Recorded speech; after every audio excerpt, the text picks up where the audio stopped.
Hello and welcome to another episode of Enter the Boardroom with Nurole, the business-oriented podcast that brings the boardroom to you. I'm your host, Oliver Cummings, CEO of Nurole, the board search specialist and market leader, bringing science to the art of board hiring. Today, I'm delighted to be joined by Gillian Wilmot, Chair of Zoo Digital PLC, Xpediator PLC, Synalogik and GIFs.com, a specialist Chair and NED in technology, digital transformation, SAAS, retail and consumer brands. Gillian was formerly an advisor to UK government ministers for 9 years, sitting on the Industrial Development Advisory Board. Her stellar non-executive career has resulted in numerous awards. She was awarded a CBE for service to business, to entrepreneurship, and to the prevention of problem gambling. She was the Sunday Times Unquoted Company NED of the Year. She's also been recognised as a companion of the Chartered Management Institute. Alongside her non-executive roles, Gillian is also founder and CEO of Board Mentoring, an organisation which aims to improve performance and diversity in the boardroom through mentorship, focusing on leadership, development, succession planning, and employee engagement. Gillian, a huge welcome and thank you so much for joining us today. My pleasure. So one of Board Mentoring's core goals is to improve board performance. And I recently came across some incredible stats in a PwC survey which pointed to poor board performance, one of which was that only 29% of executives rated their board's overall performance as excellent. And I think very few execs think their board members actually even prepare for boards appropriately and spend the appropriate time on it. How much of a problem do you think board underperformance is? I think you have to go back to how they recruit board members. And one of the challenges is boards are teams like any other organisation. Because individual recruitments are done really one at a time, that either gels or it doesn't. And you can change the whole tenor of a board if you change one of the personalities. So many times, actually, and the chairman is key in this, how you run the board, the atmosphere, the tone that's set in the boardroom will determine people's behaviour and actions and how engaged they are. And one of the challenges for people in a boardroom is to being sufficiently engaged to be helpful to the executive without actually treading on their toes. And that's actually a very careful balance. So I think a lot of this is perception in terms of how people see value and what the person's there for. Pure governance probably isn't seen as very valuable by executives. Got it. So when you're mentoring non-execs, what are the sort of most common areas that they need that support in? Usually they need support with difficult strategic issues and difficult people issues, HR people issues, particularly if it's one of their colleagues on the executive team. And it's one of the reasons I actually like to be a chairman, because you have a mandate to be much closer to the CEO. Yeah. And CFO, and you are more engaged and you tend to get involved in the issues that other non-execs don't. I think actually the most difficult role in the boardroom to add value in is to be a pure non-exec, because very often, although there's pages and pages of your duties, very few people tell you what they actually want you to do other than attend board meetings. They just tell you what your duties are, which isn't terribly helpful. And there's a lot of assumptions and there's a lot of unspoken expectation that really is better to get out on the table by talking to people, but that doesn't always happen. Really interesting. So, in your role as a mentor and as a chair, what do you guide people towards? Is it specific on a organisation by organisation or board by board basis, or do you think there are certain universal requirements for your NEDs? I think certainly a universal requirement is to talk to people and listen. And that means talking to people throughout the organisation. Now, some executive teams are more comfortable with that than others. The challenge is that when you start chatting, you find out all sorts of stuff. And depending on the dynamic and the culture of the organisation, that's either seen as a positive or a negative. But it is important, because for NEDs to do their duty properly, they really do need to know what's going on. So it is important. If an executive team gets defensive about that, and obviously one always asks permission, then that tells you quite a lot anyway. So that in itself is useful to understand the culture and the dynamics. But you always ask for permission. You get invited in. You can't just go in. But it is particularly important because the line between strategy and implementation isn't always clear-cut. A board is obviously involved in strategy, not implementation. The line between executive and non-executive is not always clear. Different people have different perceptions on what constitutes those behaviours and what is included and excluded. So really you have to have these conversations, and I've had people with entirely different interpretations of those things in different organisations. So can you flesh out the spectrum for me of what you see on that? Where are the grey areas, do you think, for people? The grey areas are when you engage with people, whether it's brokers, whether it's employees, whether it's PR, financial advisors, whatever. If the executive doesn't mind you engaging with whoever without going to ask permission, sure, you feed back. But some executives are very sensitive that they want everything to go through them. They don't want their non-execs doing anything that they haven't teed up and controlled. Well, that tells you a lot. And then at the other extremes, I have no issue with it at all. No problem. They'll find it interesting. They won't be at all defensive about it. But there is really a very wide spectrum of comfort levels with that. Some just view it as any conversations with advisors or with employees are to go through them. Any conversation, any interaction at all, which is really quite controlling. Okay. You talked about strategy being an area where there's some grey lines. Is it just with regard to where strategy meets execution, that's where the greyness lies? Or is there more within strategic discussions itself where you see greyness? Well, because not everybody agrees what's strategic and what's implementation. I mean, that's one of the challenges. I mean, where does strategy end and operations and implementation start? So I still don't know the answer. What's your take? There isn't an answer. It's whatever individuals choose to interpret it as. And that's part of the problem because the board remit is strategy, governance, and all the sort of key succession planning, all those important issues. However, what is strategic and what is operational has never been answered. So therefore, each executive team and each board will interpret that differently. And therein the fun starts. Really interesting. One of the data points I picked up, which really interested me, was that CEOs are typically more satisfied with their board performance than the rest of the C-suite, who are pretty much universally dissatisfied. I mean, the stats are extraordinary. It's something like over 90% of CFOs, HRDs, the rest of the C-suite think their board are useless. Does it matter, do you think, what the rest of the C-suite think, and how do you engage the broader executive teams? I think you have to differentiate between those who attend board meetings and those who don't. I think you'll find a big gap. So I think you'll find that people who do not attend board meetings are probably much more dissatisfied. And the reason for that is usually communication and usually interaction. So if you only get to present to the board very occasionally, you probably are quite dissatisfied because you don't get much interaction, you don't get much feedback. You just it's another job to be done, isn't it? That doesn't give you much value back. And I think that people who don't attend the board won't probably get much value out of it, to be honest. And I suspect if we were to dig down into that data, that's what you would find. I do think that communications is an interesting area because a lot of people are appointed onto boards because of their work history. They've been there and they've done that and they've got this. And they focus very heavily on the data because many of them come from a financial background. And of course, they're used to looking in the rearview mirror about the financial background.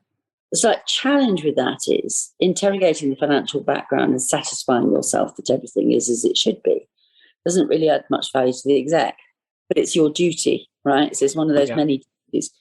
So there is a kind of mismatch between what maybe an executive team would find of use and helpful, which is usually the dinner, the time they spend talking to people one-to-one and all that stuff, rather than the board meeting, which is actually quite a formal thing. And so boards, I find, run better if the relationships between the people are good. And a lot of that comes back to the chairman. And there is, unfortunately, a habit of recruiting chairmen because they've been quite grand rather than because they're good at running board meetings and communicating, and therein lies the problem. And there's also, dare I say, a habit of recruiting people who don't have any operational experience. So, I love investment bankers. However, they don't have any experience running businesses. Yeah. There's an awful lot of them chairing companies. Yes. That's where you get a disconnect, because they actually don't have the operational experience to help. So how are they going to give any help to the other executive directors? Because they don't know. They don't know what they don't know. So we have a mismatch between the skills that are recruited to boardrooms and the skills that executives are going to find helpful. Really interesting. I just want to go back to a point there around where you said, probably most of the execs who are not in the boardroom don't see the value in it. Do you think that is a problem? Do you think they should be sort of getting value? And I mean, instinctively, that feels wrong to me. Like, if a key part of my leadership team were not engaged by the sort of what they were putting into the board, they're never going to produce their best work going into it. So do you think boards need to be thinking more about how to engage? That's a misunderstanding between the role of the board and the role of the exec committee. Right? Mm-hmm. Everybody should be in the exec committee, and they are. And then how well that is for the CEO is really important. Okay? Boards perform an entirely different function to a group exec. And the more people in a room, the less functional it gets. The smaller a board, the more effective it is. And you really don't want more than 8 people in there. And because of the requirement under corporate governance, there's a majority of non-execs. That means you really cannot have anybody more than the CEO, the CFO, and possibly one other. Otherwise, I fully agree with that. The numbers don't work. Yeah, absolutely. But I suppose, so I'm not suggesting bringing them into the boardroom, but is there a sort of communication gap that needs to be handled better? Because often it'll be the execs producing the documents that are feeding into the board, and ultimately, they've got to go and run the business on the basis of the strategic decisions that get taken by the board. And if they don't feel bought into that process, I would have thought, thinking in terms of autonomy, mastery, purpose, you're going to have a less engaged group of execs as a result of that. Who is that on? Is that on the CEO to make sure the execs are feeling engaged by the board, or just you think it's okay that they don't feel engaged by it? I don't think it's okay, but I think there's a fundamental misunderstanding here. No board that I've ever been or run would come up with ideas and strategies that haven't come from the exec. So where's this from? The executive committee should be put forward plans, and it's for the board to pull them apart, interrogate them, challenge them, but they don't change those plans. Those are produced by the exec. So there's something to do with the way the CEO is communicating, quite frankly. Plus, I don't think a lot of people who haven't been on a board really understand what it's there for, which if you think it's doing something other than what it's actually doing, then of course you're going to be dissatisfied. If you think it's focused on your business and internal matters, then you'll be completely wrong, because it's not there for that at all. It's there for the shareholders and the stakeholders to make sure they're protected. So, and to work with the exec to do that. But this idea that they're just there to help the exec is fatally flawed. And it's quite naive, actually. Really interesting. You touched there also on some of the mismatch between the board's duties and where the CEO or the exec participating on the board get value from it. Is that something that you're explicit about with your exec? Because I imagine that makes it easier if people understand, look, this is the painful bit, but we've got to do it, versus that they're sort of, just being dragged through it. Do you think that's an explicit enough discussion that boards have with their execs? One of the problems is that board meeting agendas tend to start with all the procedural stuff and end with the interesting stuff. At that time, I don't run any board like that. I start with all the interesting stuff and the strategic stuff, stick all the procedural stuff at the end. And then when you crunch for time, you can whiz through it or do it by email. So there's a lot of very procedural, dare I say, pompous running of board meetings going on, which is unhelpful. And it's not for governance purposes. You can do governance take it very seriously, but do it in a very efficient, light-handed, light-touch way, where you don't have to spend hours discussing it, because all the work's done outside the board anyway. The REMCO, the NOMCO, the ESG committee, the people in the organisation who you've engaged with carrying out that work should have had engagement to the point where they've got a robust plan and the board's just signing it off. You shouldn't be pontificating this stuff at the board. It should have been socialised within the business. Yeah. How do you think about driving board performance, where you're mentoring or chairing? I think that people have to understand the value that they add, what their particular value is compared to their colleagues. That it's a team like any other team. Everybody's got to play to their strengths, and you've got to make sure that team is balanced so that you're not all one group think. Yeah. Which is where, this diversity debate comes in. There's this idea that we need one of everything to tick the boxes for governance. No, it's so that we're a better board, right? And so therefore, what you have to do is be aware of the different strengths of the team and run it as a team. And I think just that far too many chairmen and some chief execs running group execs aren't sufficiently open in running those meetings. They're too controlling. So if you're going to be controlling, we're back to you're not allowed to speak to anybody without coming through me. Then it's going to be a problem because they're running a set piece.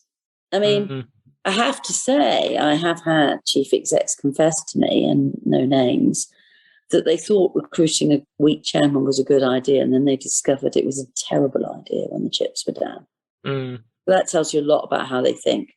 You get a lot of people who want to drive the organisation. You don't become a chief exec by being a nice, quiet, retiring wallflower, right? And therefore, you get these characters who want to be in control of everything. And part of that is to be in control of the boardroom. So the solution, they think, is to recruit a weak chairman. And more than one has told me that they've done that, and then it's come back to bite them, and they wish they hadn't. But, people in post for 9 years. So it's a long haul, and probably longer than the chief exec. So, it's be careful what you wish for time, isn't it? And actually, it's really interesting. Like, what did they regret in those instances? How did it come back to bite them? Was it that they lacked the air cover that they needed? They lacked the thought partner? What was the... Yeah, when things got tough, this person was not up to it. Right. They weren't able to deal with the issues. Okay. And they weren't able to... A lot of this is about strength of character. Do need considerable strength of character to be a chairman. Why? What does that mean in practice? Can you give me an example? Yes, I will give you an example. I'm chairing a public to private at the moment. I've only been in there a few short months. It's complicated. There are some big personalities and some significant shareholders with very strong opinions. There are people internationally running different divisions with shareholdings in different divisions. So lots of different vested interests, all of which are very clear. And you have to hold firm in the middle of all that to make sure you look after all shareholders and all stakeholders. And we've got very big personalities, very strong-willed personalities who are used to getting their own way.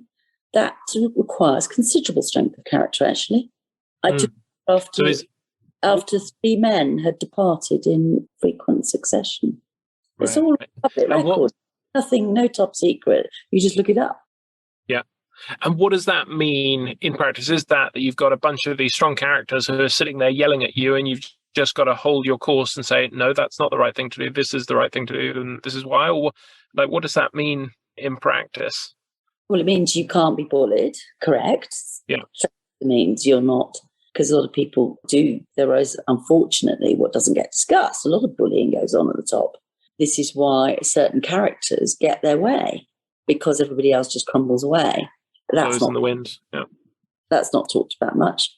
So, I mean, there's another thing that's not talked about is I chaired the probation service for a while. The probation service guide to borderline personality disorder, in my view, is essential reading before you walk into any boardroom. There's a considerable overlap between that and what goes on in boardrooms. And boardrooms, breaking news, are not democracies.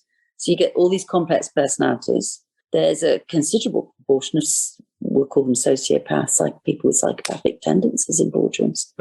There's a huge overlap between, if you look at the work that some very clever people have done on criminal justice, the same characters will end up in charge. Just depends what of, whether they went to Eton or the School of Hard Knocks. So they're still going to be the top dog This guy is going to be amazing. I need to read this. Sounds fantastic. Very interesting work that's been done on sociopathic behaviours. There are a lot of sociopaths in boardrooms. There's a lot of sociopaths as CEOs, a significant percentage. So I'm afraid I might be one of them. Every time I read the description of a sociopath, I start thinking, oh gosh, but I'm reassured by various people. The fact that I'm worrying about it means I can't be entirely sociopathic. If you've got empathy, that's the problem. You can't be a sociopath. So yeah, but they can fake empathy, don't forget. They're good at that. So you're dealing with some very complex personalities, and you're dealing with some very complex personalities. You're dealing with some lovely people. But I mean, I always start with, when people say, should I join a board? Or not, my thought process is, question number one, are they competent? Are these people in this boardroom and this organisation are generally good at what they do? Second question, can you trust them? Third question, if you want the Holy Trinity, do you like them? Do you want to spend time with them? Now, that's a nice to have, but it's also very helpful. So if you add those three things together, then you'll have a very highly functioning board.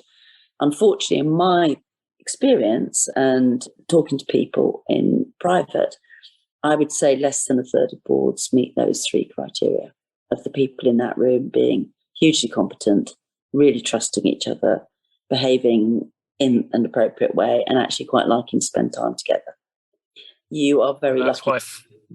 And that's why 47% of non-execs think at least one or more of their board members should be replaced.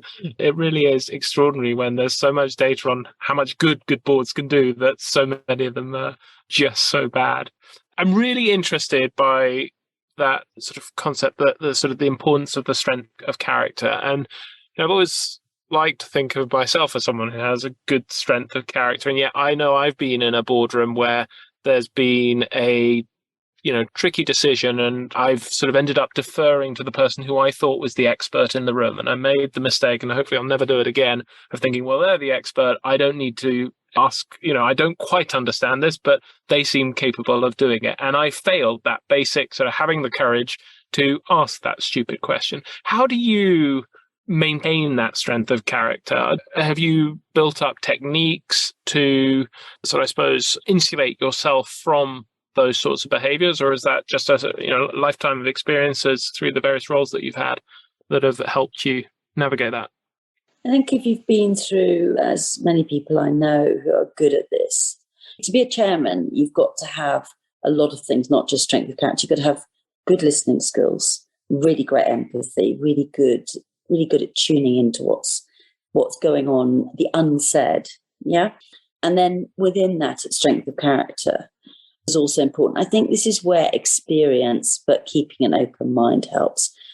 And also understanding there's a lot of stuff going on in people's lives that is in their heads, but they don't necessarily talk to you about, you need to know about.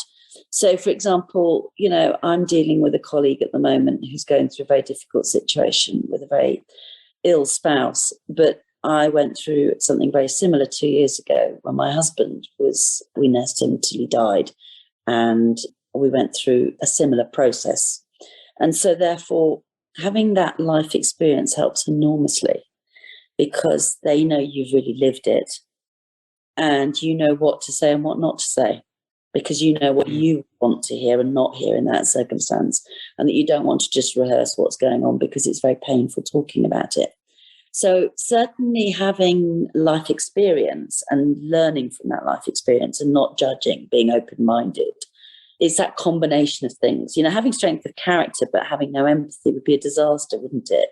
So it has to be the rounded pack of empathy, listening skills, clear strategic brain, understanding the people. So all those things, because what you have to do in the end is synthesize everything you're seeing and hearing into gently guiding people into making the right decisions, because you're not there to make decisions for them. You're there to guide. And certainly a good chairman, in my opinion, can change a whole board. They can change the whole tenor and attitude and behaviour of a board.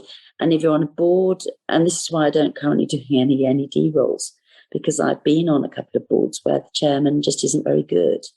And that is a problem. That board will never be effective. And that's why I'm very, very wary of taking NED roles, because, with due humbleness, actually, I just happen to have found my sweet spot. Some people have a skill set, a combined skill set. I've sat in every board, every seat in the boardroom table over my career, right? Every seat, director, CEO, NED, chairman. So that helps because you know what it's like to sit in the other seat. So you can ask and you can listen, you can synthesize all that. And for people who just cruise gently from investment banking or CFO work to chairman without actually stopping at the other roles and the other seats, it's much more difficult for them to have that complete skills. And that complete set of skills is really important because you set the whole tone of that boardroom. You really do. You set the whole tone. You even could turn the agenda upside down and do the strategy and the important stuff first and the procedural stuff last. But you need to be confident to do that and be able to talk to your colleagues. And that requires skill. And particularly, when to speak and not to speak. I was doing something for a board meeting last night where it was a private company, a tech company. I'm the only woman.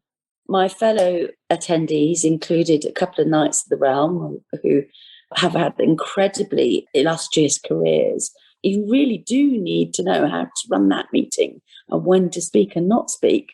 You really do. When you've got 6 or 7 really sharp, really alpha males around the table, which is usually what I've always got. You've really got to pick your moment and run that meeting with a great deal of skill. Women are good at it because you haven't another ego on the table. Yeah. In the nicest possible way. Lots of men can take their ego out of it, but women have rarely had a choice but to do that, if I could put it nicely, because you wouldn't get advice. Yes.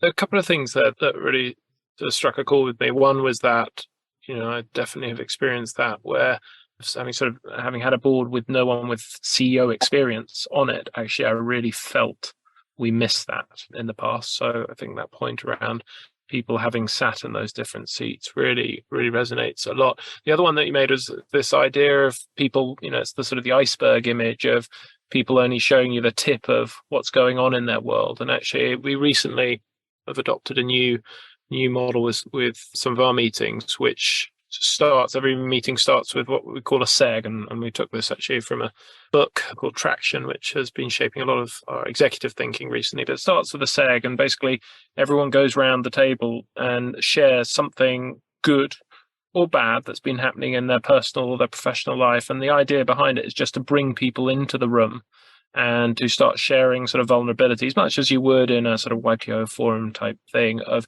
getting into that sharing mindset, that vulnerability mindset, that, that you don't have anything special. And it's been very powerful. And I wondered, is there anything that you do in your boards to foster that proactively, or is it something that you do more outside of the boardroom? I think it's difficult in a board meeting to do that stuff. It's fine around it. What you tend to do is when you join the call, you go into the meeting, the bit before the meeting, the coffee breaks, the chat afterwards, the dinner if you have one or whatever, is the time where you do that. You talk. Which is where online can sometimes be so challenging because actually you miss out on lots of those interactions. What mix of your boards are still online now versus in person, and how do you navigate it if they're online? Usually there's a mix. People have gone hybrid model mostly in most workplaces on most activities, and boards are no different. So that's hybrid for most people. But you can still have a dialogue with people even if you're not nose to nose. I think it's difficult if you haven't ever met somebody. That's very challenging. And it's important to have met them and interacted with them one-to-one at some point. Once you've done that, it's much easier to do the online thing because you've been able to establish that human contact and that understanding of what makes them tick and read their body language and all those other important things. I find with online that what happens is the few minutes that people join before the meeting starts are important, the chat then. And then that tends to be when it happens rather than at the end of the meeting. Mm-hmm. And then the other important time is when people just kind of do the one-to-one thing where you just connect with them because you need to clarify something. So I tend to always find a reason to ring everybody or call everybody or just connect and say, how's it going or whatever, because it's an opportunity where they haven't got around to calling you to say, oh, well, I've got you. There's a couple of things that have been troubling me. Mm-hmm. And that's always the important stuff. It's always the important stuff. The thing that's nagging at them, but they haven't said, because they've got nothing firm, but it's just a feeling they've got. And people's intuition is based on lots of experience and lots of synthesizing stuff they've heard before. And it's usually pretty spot on. If you've got well-qualified colleagues, it can be pretty spot on. So it is very helpful to listen to that. Yeah.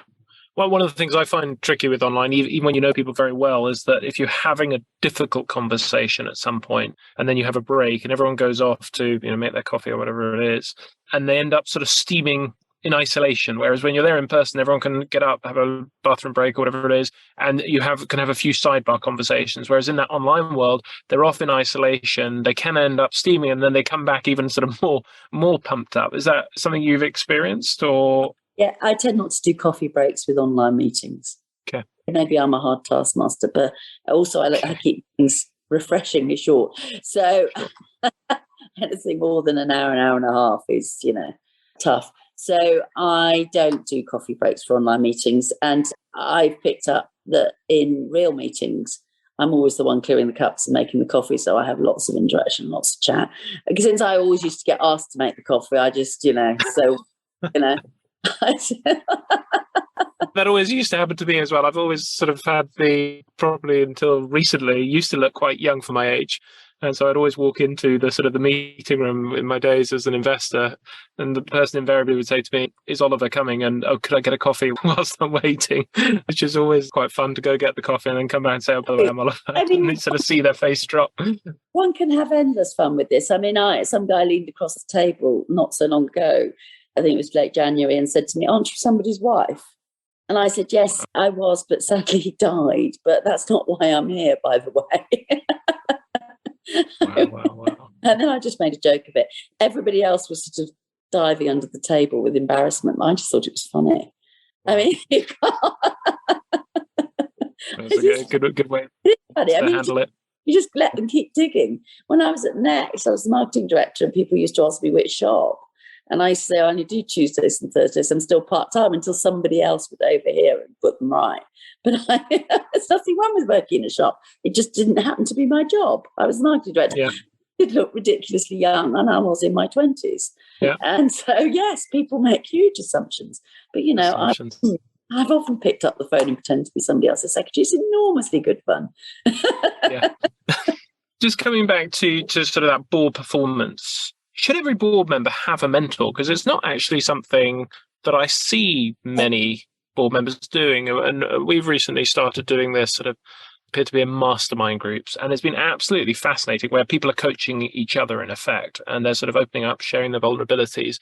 And then you have these wonderful penny drop moments where they suddenly realize actually all those problems they thought were unique to them are sort of in common across all these boards. And just listening to you talk makes me think every board member probably should have a board mentor. But what's your perspective on that? And how do they fit into the broader sort of challenge and support universe, I suppose, of, you've got coaches, you've got the chair, if you're a non-exec, who's there to sort of support you in some ways. How do you see that slotting all together?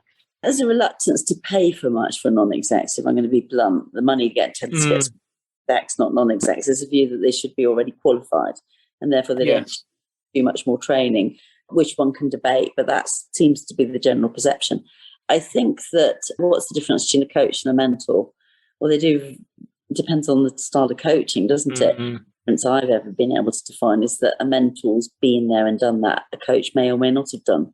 It depends on some have, some haven't. So it's such a broad parish that it's almost impossible to define. But I always take the view when I'm asked that any intervention is better than none. So, the very fact that you set goals, you set objectives, you reflect on how you've achieved those, and you proactively manage a situation is going to have a better outcome than avoid. So whatever it is, then generally you will get a better outcome than doing nothing. And it doesn't really matter how you achieve that end, as long as people get an opportunity to talk and reflect and get feedback. That in itself will be enormously valuable, because they'll be more thoughtful about what they're doing. And therefore, I think I'm not very judgmental about the whole thing. I'm not very prescriptive about how they do it, because each organisation's got a different budget, and each organisation's got all these individuals have got different appetites and bandwidths. But yes, certainly, as long as it's not something that is disruptive and, it's been set out with some sort of agenda that hasn't been disclosed, as long as it's transparent and there's appropriate processes put in place, just common sense stuff, then I think it's a good thing to do, a very good thing to do. I'd love to move on to talk about the role of the chair, because you've got incredible experience as a chair. As you say, you now only do chair roles. But how do you think about the role now? And what are the grey areas where that role varies from organisation to organisation?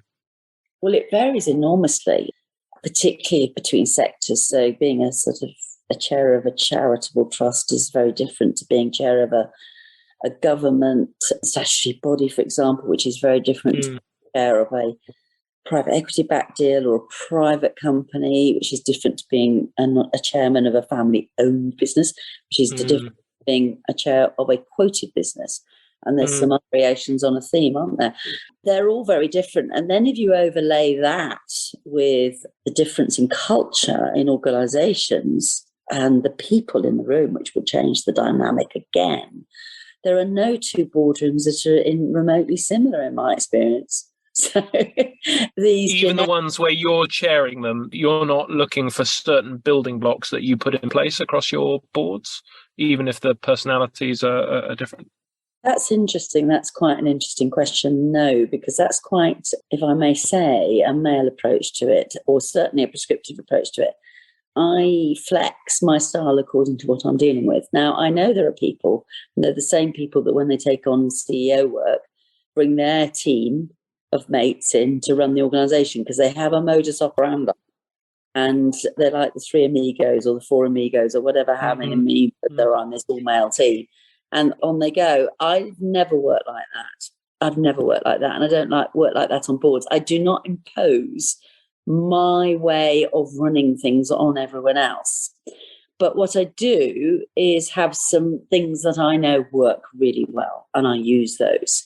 But no, you cannot run, an NHS trust board in the same way that you're going to run a private equity-backed board. It's just not going to work. You've got to be take an entirely different approach and style. That makes sense to me, but are there non-negotiables for you in your boards? And if, an alien were looking down or an inspector came along and started investigating a board, where if they spend enough time, they go, this is one of Gillian's boards because it's, X, Y, Z. Yes, I think what I would say about mine are I focus on getting everybody to work as a team. I focus on building trust, the things we talked about. Yeah? Because one of the reasons it's a dysfunctional board is when everybody is overly formal and overly polite, because nobody trusts each other, nobody actually rates each other, and they certainly don't like each other. So you've got a problem on your hands. And until you can build that trust, because competence is a very, everybody's got these ideas about these things being absolute. They're not. You get situations where somebody who's hugely competent in one thing, put them in a different role and they're not competent. That's not their strength. The competence is not an absolute. It's relative. It's relative to the task and the situation. So therefore, all these things around, I trust this person, they're competent, all the rest, they're judgment calls. And if you're going to make a judgment call, then you're going to have to know more than you know generally by just sitting in a meeting with somebody. And therefore, a lot of these are very superficial judgments to be made. And like all things human, the more people get to know each other and talk to each other, the more they develop an understanding of the other person, the more they will actually probably start to think, actually, they are quite competent. Actually, think I can trust this person. Oh, I do quite like them, right? So they're not instant. Unless boards, which you do sometimes, where they're full of people who've always worked together in a previous life before. They know that already, but because they're already working on other stuff together, and that happens. And it's very interesting, isn't it, how some chairmen have the same SID on several boards. Nobody has much comment about that, but it's worth reflecting on how that's useful to them.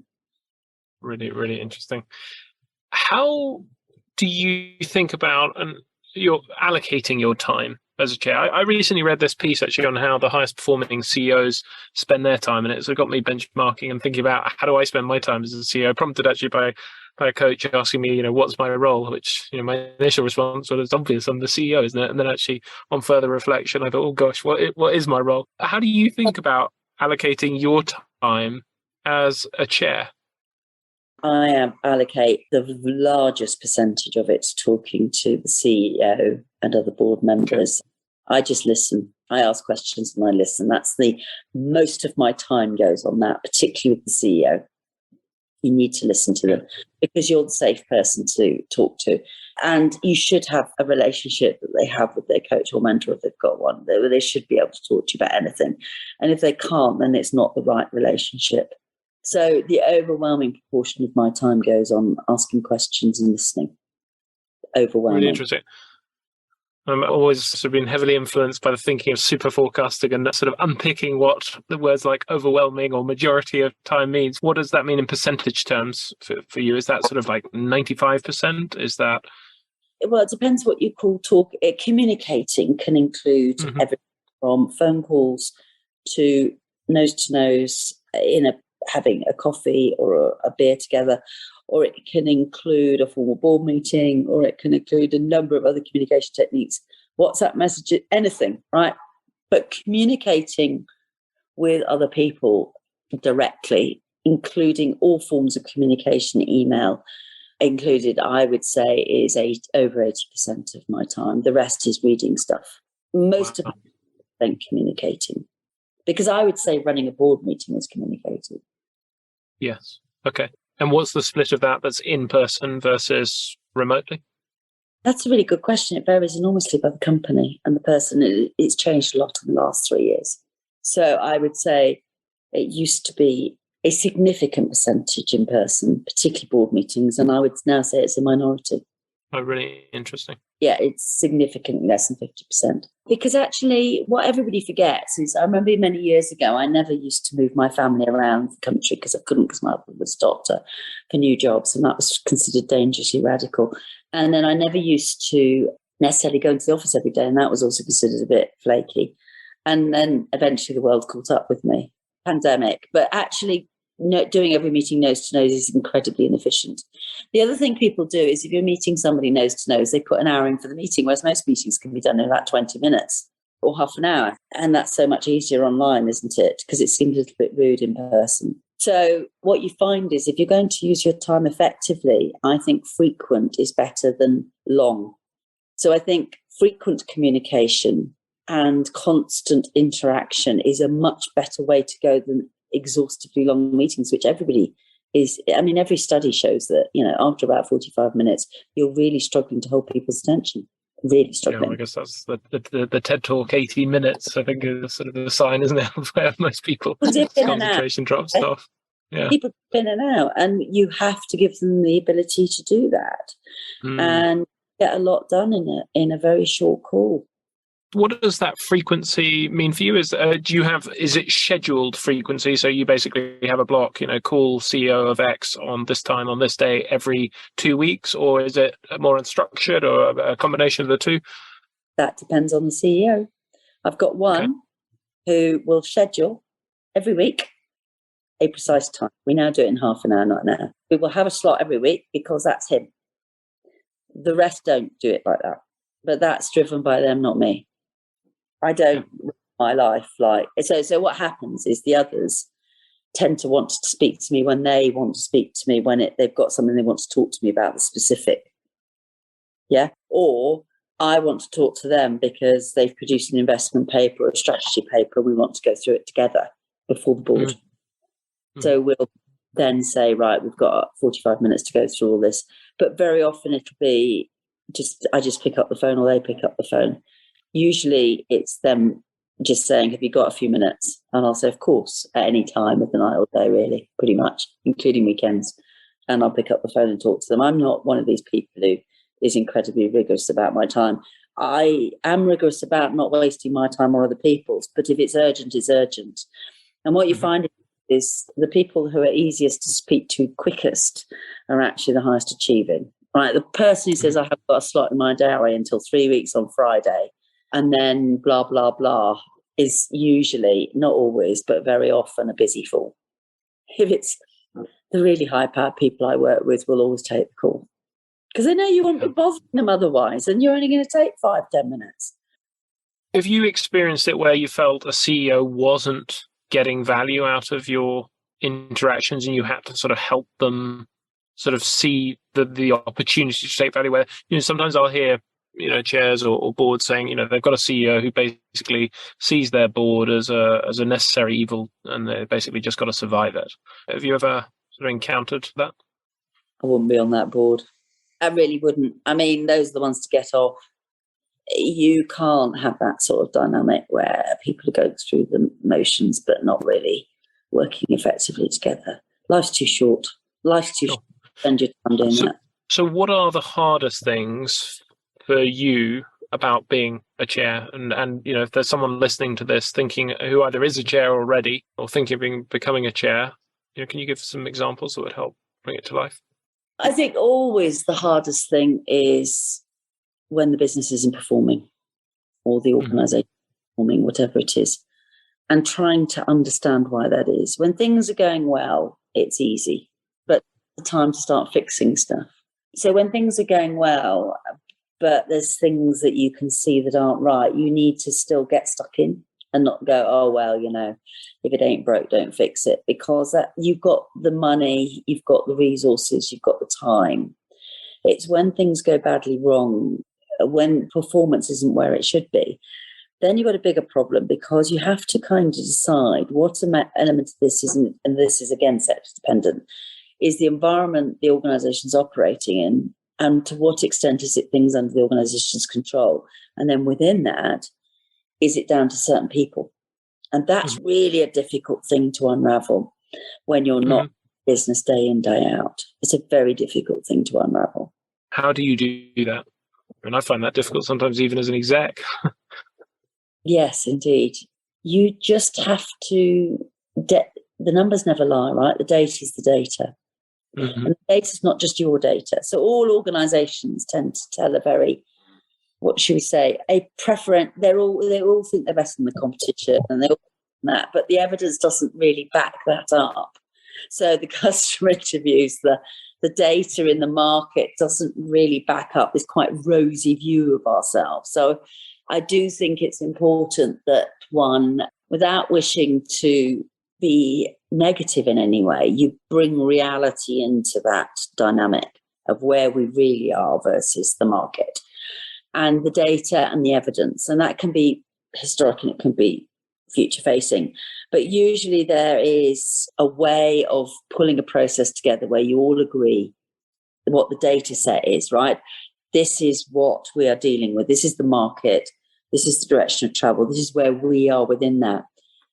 And unless you've done that, everybody's going to have a different picture in their head about where they are and why this thing has happened or why we're not performing quite as well as we should. And it's not going to be the same picture, and you can never solve that problem until you've all got the same agreed data sets.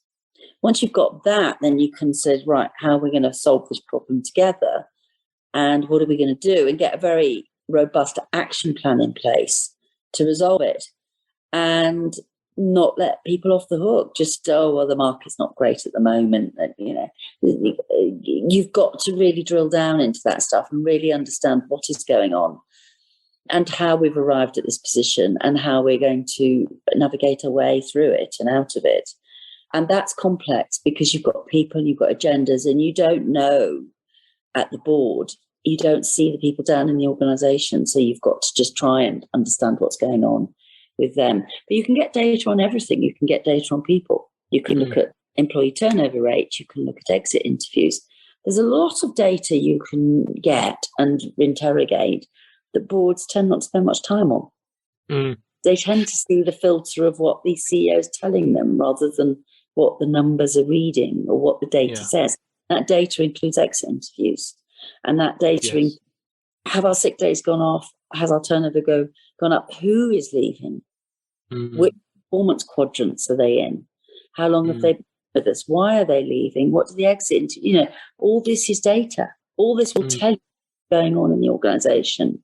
Yeah, really, really interesting. I'm a huge believer in the power of people analytics, and it's actually been one of the eye-openers for me coming into the startup world, having sort of, started life in large cap private equity. And, the startup world is very good on that people analytics stuff. And I think it's just so powerful. I remember being very impressed by sort of Google, who've got there in, I think it's Work Rules, where they talk about, having these daily or weekly snapshots of how everyone is feeling, and they would know 3 months in advance before people started leaving that there was a problem in the division because they were so on top of that data. And I just think so few organizations have really mastered that yet, although the ability to do it has been around and available very cheaply for a long time.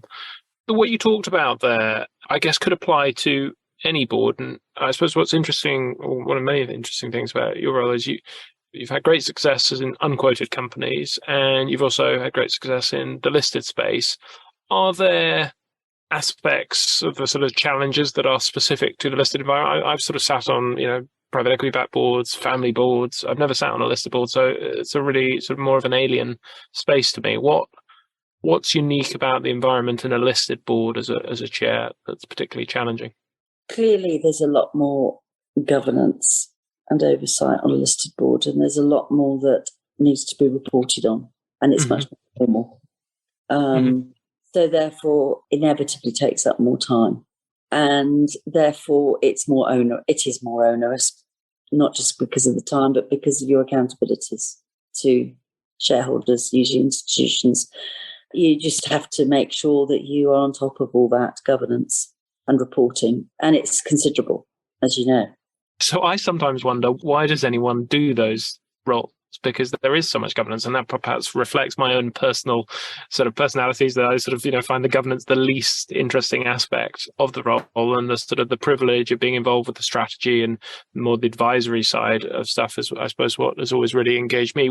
Do you enjoy those listed roles? What is it that kind of what keeps you engaged with them versus, being a star in the unquoted space? Why not focus only on that? I do a mixture, is the answer. I think it's important that good non-exec directors stay engaged in the quoted space because, if you're not careful, you'll end up with boards full of very sort of technocrats. Yes. Yeah, exactly. And we'll get to the very technical way of looking at governance, which the advisory people already do, Perkins, so on, where they tick boxes, and very often those boxes are just wrong, actually. Yes. Because the person doing them is pretty young and inexperienced. Yep. They don't understand the context, and sometimes they tick the wrong box. Yes. Yeah. It's depressing. So then you have to ring shareholders up and explain it, and we're back to, how's this business doing? And guess what? If the business is performing well, it doesn't seem to be a problem. So, everything in context. So I do think there's a lot in the governance world that whilst it was all set with the best of intentions, it is unfortunately not having the effect intended. There are some people out there who are absolute masters at ticking all the boxes correctly and doing just what they wanted to do and not really taking much notice of corporate governance. And there's people who get tripped up by it. And a lot of it now is around the art of reporting, and rather than the actual what it was set out to achieve. Substance. So it's the law of unintended consequences a lot of the time. And you speak to any chairman or non-exec off the record, and they'll give you as many stories as you want about the disaster of things that were. We had one, I'll give you an example, where the fund manager was appalled as well, not just us, where it turned out that they wanted a majority of non-exec directors. And that was one of their rules. And on this particular board, we haven't had an even number of non-exec and execs. And that's fair enough. That was their fund rules. No problem with that. You're entitled to set whatever rules you want. However, it was their remedy that really took one's breath away, because the remedy was to vote against whichever executive director was next in line for re-election, which in our case was the CEO Oh, God. of a business that was performing unbelievably well. I won't say more or it'll give away the business. Yeah. But who on earth thought that was an appropriate remedy to the problem of the balance between the execs and the non-execs? I mean, I can understand, the rule, but the remedy, the remedy was just bonkers. And the fund manager agreed with us. The fund manager, where the governance person had voted in this way, was equally astonished that that was the proposed remedy and was equally unhappy. So, I mean, who on earth thinks this stuff up? And have they actually ever worked in the business? Yeah, I guess they're just operating at such a macro scale that they're just not looking at the details. I remember actually once back in my days as an investor where we had some person ask for every legal entity. They wanted the sort of a P&L and balance sheet for every legal entity within the company that we owned. And there must have been this was a multi-billion-dollar business with thousands of these entities, shell entities. And it's sort of trying to explain to them, look, there is zero relevance. All you need is the consolidated picture. Just couldn't get their heads around it. And it was just like, no, computer says no, we need this for every. And I was like, you realize that would take us years to produce that. They don't exist. It'd be frustrating. Gillian, the time has flown by and I haven't got through half the things I wanted to ask you. I could keep sort of picking your brain forever. I mean, it's just been absolutely fascinating. But sadly, it is time to move on to the wrap-up session. I'm going to do the 5-question quickfire, if that's okay, where I'm going to say a short statement and then ask you for a quick response. So first up is the best book every board member should read and why. Okay. Best book every board member should read and why is, I'm going to give a shameless plug to one I was sent by the person I know who wrote it, called The Power of Letting Go, which sounds counterintuitive, but it is a very good book about how to run your life. John Perkins. I don't know it. Okay, fantastic.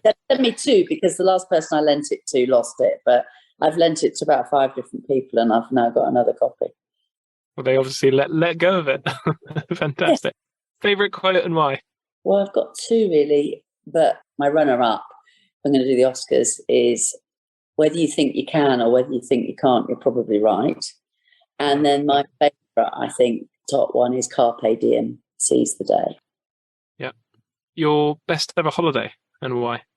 That would be Botswana with my husband and a couple of good friends because it's just an awesome place. It's not cheap. It's reassuringly expensive, or is it eye-wateringly expensive? Well, it's one of those. But it's an unbelievable place. And it's a really smart piece of marketing. I really admire them. They took the decision that they would have a smaller number of tourists, but high value. That was both my favourite holiday and also my most admired travel marketing strategy. Love it. Your most significant professional insight? Never make assumptions about people, about data, about anything. People work on assumptions. It can be a good shortcut, but you've got to check the data. Data never lies, and assumptions are dangerous, really dangerous. Yeah. People make them all the time. So I'll go really on a really loaded topic, right? Which is sexual assault and stuff that's gone on that shouldn't have gone on. And I know people who go, that can't have happened. And I go, based on my experience, and I mean my personal experience in boardrooms and wherever, which I won't go into, but some of it was pretty torrid. I don't know whether it happened or not, but let's look at the evidence, look at the facts and keep an open mind. Because in my experience, a lot of things that other people don't think could have happened did happen. Yeah. Because their mental model can't deal with it. My model, having walked in different shoes, is that some stuff happened to me. Therefore, I am very open-minded about whether it did or it didn't, and I will look at the evidence. A lot of people I know dismiss it, and incorrectly. Equally, really powerful. They're too keen to believe stuff about people they don't like that could be untrue. No, we're all biased, and you have to try and manage biases. Keep an open mind and look at the evidence.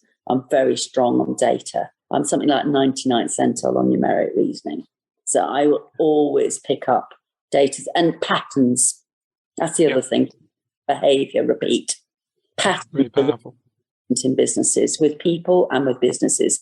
You start to see a pattern with people. And last but not least, your favourite podcast or an app if you don't listen to podcasts? It's got to be More or Less. The BBC Radio 4 More or Less. When they strip it, you get these numbers and you think that can't possibly be right. And they do the same. And then they strip it apart in More or Less. And you go, yes, you nailed it. Woof. Love it. Love it. Gillian, what an amazing way to end. Thank you so much. It's been such a pleasure. I feel like I've learned so much. I really appreciate you taking the time and sort of sharing so sort of openly and with such great wisdom. So thank you.